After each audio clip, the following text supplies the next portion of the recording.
हमारी ज्योमेट्री के YouTube channel आपका स्वागत है। एनईपी 2020 बहुत ही इंपॉर्टेंट यह आपका चैप्टर है और यह हमने पॉइंट बनाया है, तो आप इस पॉइंट को अंत तक देखिए कि क्या क्या यह पॉइंट आपसे पूछा जाता है एग्जाम में। और एनईपी आपके लिए बहुत ही इंपॉर्टेंट है, यह हर एक एग्जाम के लिए।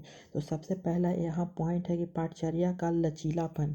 मीन्स पाठचर्या का लचीलापन मीन्स चेंजेबल। ठीक है, पाठचर्या है वह चेंजेबल होते रहना चाहिए। ठीक है, एनईपी 2020 में यह कहा गया है। अगला पॉइंट है कि विद्यालय की प्रक्रिया के लचीलेपन में वृद्धि होनी चाहिए। ठीक है, इस विद्यालय का जो प्रक्रिया होता है वह लचीलापन में चेंजेबल होना चाहिए। ठीक है, उसमें वृद्धि आनी चाहिए। ठीक है, सेकंड पॉइंट है।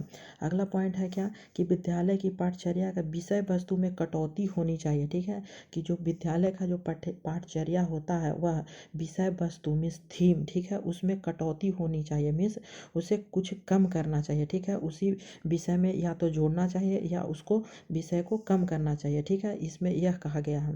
अगला है कि खोजबीन और समालोचनात्मक चिंतन के विकास पर केंद्रित होना चाहिए। ठीक है, जो एनईपी 2020 में कहा गया कि खोजबीन जो बच्चा है वह खोजबीन करना चाहिए। बच्चे को खोजबीन मीन्स करवाना चाहिए या फिर उसे करने के लिए छूट देना चाहिए। ठीक है, और समालोचनात्मक चिंतन मीन्स समालोचनात्मक चिंतन मीन्स क्या हो गया कि और भी सोच समझ जो है वह विकास में वह उसके विकास में केंद्रित होना चाहिए कि कैसे बच्चा खोज रहा है, कैसे बच्चा समालोचनात्मक चिंतन कर रहा है, इस पर विचार करना चाहिए। ठीक है, इस पर बल दिया गया है। अगला पॉइंट है कि विवेचनात्मक चिंतन को महत्व देना चाहिए। ठीक है, जो क्या क्या चिंतन बच्चा करता है उस पर यह महत्व देना चाहिए, एनईपी 2020 में कहा गया है। अगला है कि बहुभाषिकता और समग्र शिक्षा। ठीक है, अगला पॉइंट है क्या कि बहुभाषिकता।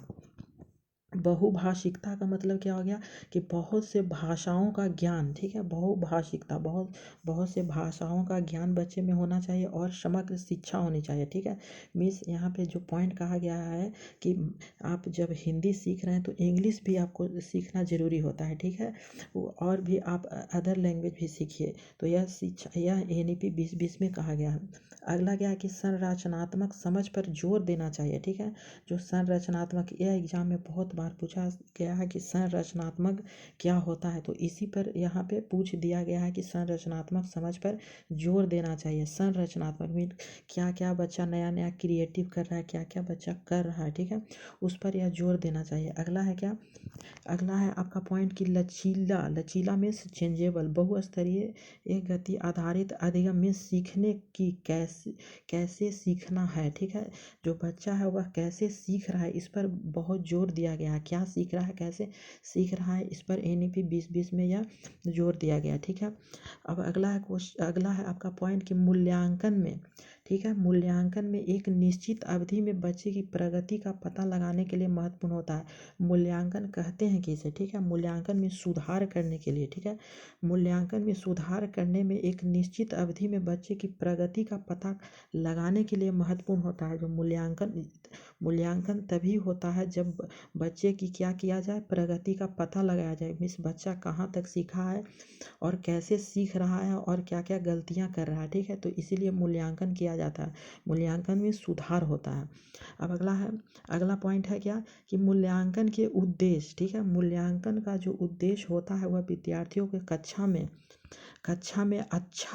अच्छा से बाहर कैसे सहायता दी जा सके। ठीक है, मीन्स मूल्यांकन मीन्स क्या हो गया, हमने क्या बताया कि सुधार के उद्देश्य जो विद्यार्थी का है वह कक्षा के जो बाहर से कैसे सहायता दी जाए इस पर बल दिया गया है। ठीक है, एनईपी 2020 में।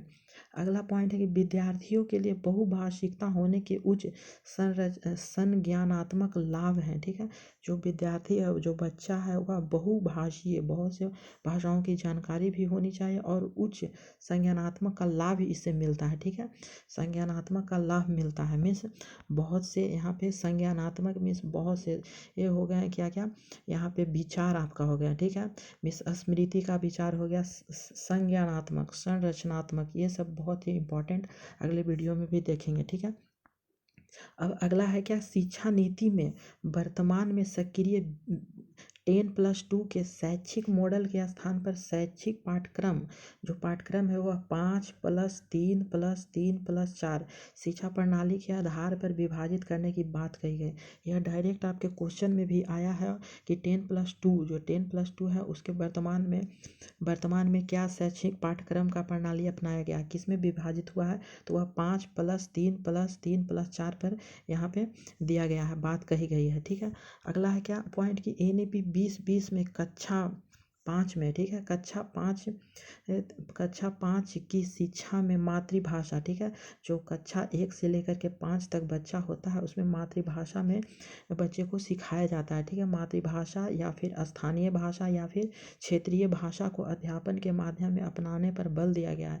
NEP 2020 में यह कहा गया है कि 1 से लेकर के 5 तक बच्चे को अपनी मातृभाषा में ही सीखना चाहिए। अपनी मातृभाषा या फिर यहाँ पे क्या अपनी मातृभाषा या फिर जो भाषा का जो घर की भाषा होता है उस पर यहाँ पे बल दिया गया है। ठीक है, और आपको जो क्वेश्चन कहा गया है कि NEP, ठीक है, उसको देखेंगे बाद में। तो देखिए इसका 3 वर्ष से लेकर के 6 वर्ष की आयु के बच्चे के लिए प्री स्कूल, बाल वाटिका, आंगनबाड़ी के माध्यम से, ठीक है, आंगनबाड़ी के माध्यम से मुक्त सुरक्षित और गुणवत्तापूर्ण प्रारंभिक बाल्यावस्था शिक्षा को देखभाल सुनिश्चित करना चाहिए। ठीक है, मिस 3 से लेकर के 6 वर्ष की आयु के बच्चे के लिए प्री स्कूल, बाल वाटिका और आंगनबाड़ी के लिए माध्यमिक रूप से यहाँ पे गुणवत्ता में प्रारंभिक बाल्यावस्था में बच्चे को देखभाल की सुरक्षा कहा गया है। ठीक है, और अगला आपका पॉइंट है कि